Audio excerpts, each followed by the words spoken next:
Sir, કોપ ગામે જે મહિલા ઉપર બે શખ્સો દ્વારા હુમલો કરવામાં આવ્યો છે, શું છે વિગત? ગઈ તારીખ 29/12/2024 રોજ નવા બંદર મરીન પોલીસ સ્ટેશનની હદમાં આવેલ કોપ ગામમાં એક બનાવ બનેલો, જેમાં એક મહિલાને આરોપીઓએ એના ઘરમાં ઘૂસી અને શરીરના ઘા મારેલા. જે બાબતે નવા બંદર મરીન પોલીસ સ્ટેશન ખાતે ખૂનની કોશિશનો ગુનો દાખલ કરવામાં આવેલો છે. આ ગુનામાં કુલ 3 આરોપીઓ છે. એમાં 2 આરોપી હાર્દિક ઉર્ફે હાદો ભરતભાઈ બારૈયા અને અક્ષય બામણિયા, બંનેને આજરોજ ગુનાના કામે એરેસ્ટ કરવામાં આવેલ છે. ત્રીજો આરોપી એ સગીર હોય એ એરેસ્ટ કરવા એના માટે હજુ કાર્યવાહી બાકી છે. સર, આરોપી કોઈ ગુનાહિત ઇતિહાસ ધરાવે છે ખરા? આરોપી વિરુદ્ધ હાર્દિક વિરુદ્ધમાં 2 પ્રોહિબિશનના ગુના દાખલ થયેલા છે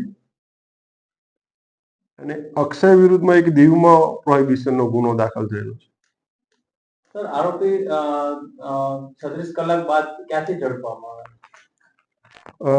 આરોપી લોકલ ક્રાઇમ બ્રાન્ચ દ્વારા આજરોજ પકડવામાં આવે છે. એ તલાલા બાજુથી લોકલ ક્રાઇમ બ્રાન્ચ દ્વારા આરોપીઓને પકડવામાં આવે.